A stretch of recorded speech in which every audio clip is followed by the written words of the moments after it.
A Marine is dropped on a dead moon, no backup, no way home, and no idea what has clawed its way out from the dark. The research was classified, the bodies were shredded, and the gateway to hell is wide open. On the other side, madness, mutilation, and the death of everything. Armed with a sidearm, a steel will, and a growing thirst for vengeance, one man marches into the abyss, driven by duty, haunted by screams, and surrounded by the endless roar of hell. This is the complete story of Doom, a tale of isolation, brutality, and one soldier's descent through blood, fire, and the end of the world.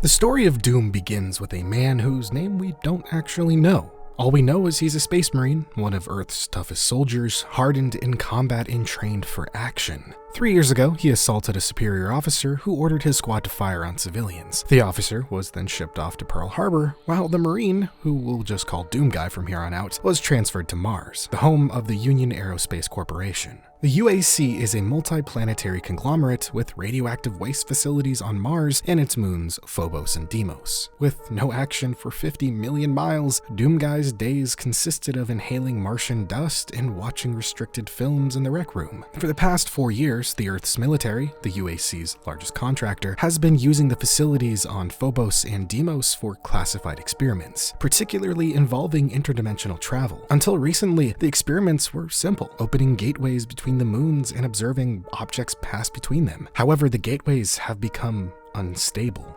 Military, quote-unquote volunteers who entered either returned insane, spitting obscenities, committing acts of violence, or they just exploded gruesomely. Official reports downplayed the situation, claiming minor setbacks and insisting everything remained under control. Then, one day, Mars Command received a garbled distress transmission from Phobos, stating, "We require immediate military support. Something evil is coming out of the gateways. Computer systems have gone berserk." The rest was incoherent.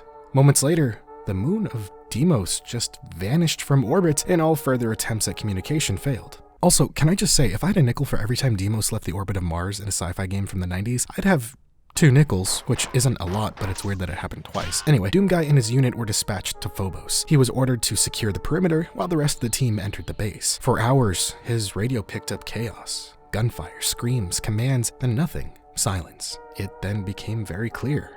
His squad was dead.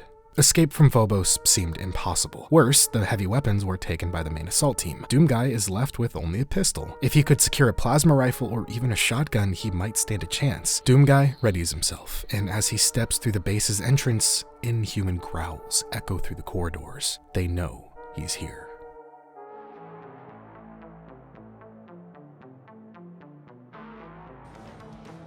Entering the facility, Doomguy quickly learns that the UAC's interdimensional travel experiments have accidentally opened a portal into hell, flooding the base with monsters. With his fellow Marines either slain or possessed, Doomguy fights through the UAC facility, infested with demons and the undead, and eventually reaches the anomaly, a portal between Phobos and Deimos, guarded by 2 towering barons of hell.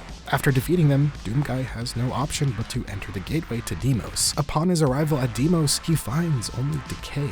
The air reeks of rot, and the terrain resembles the missing Deimos space, but it's disfigured.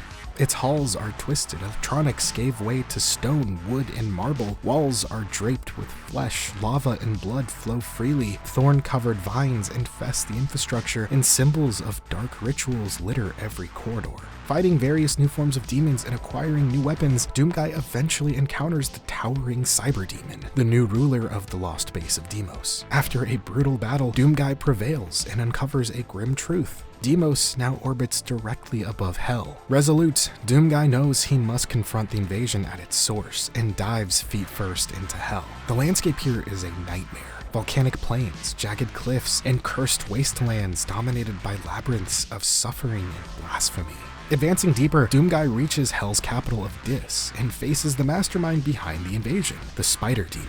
Armed with a BFG 9000, Doomguy reduces the creature into a mess of twisted metal and brain matter. In killing this thing, a portal opens, revealing Earth's green fields. Thinking he's finally free, Doomguy steps through, victorious. but the triumph is short-lived. Hell did not play fair. Before the Spider Demon's defeat, it had already sent legions of demons to Earth. Doomguy returned home not to peace, but to war and tragedy, as among the carnage of the destroyed cities, he finds the severed head of his pet rabbit Daisy. Though he stopped the worst of it, he couldn't save everyone. In the final scene, Doomguy exits the corrupted cityscape, carrying Daisy's lifeless head, eyes fixated on the road ahead. It's obvious there's more to come. Earth has fallen under siege, and the war is far from over.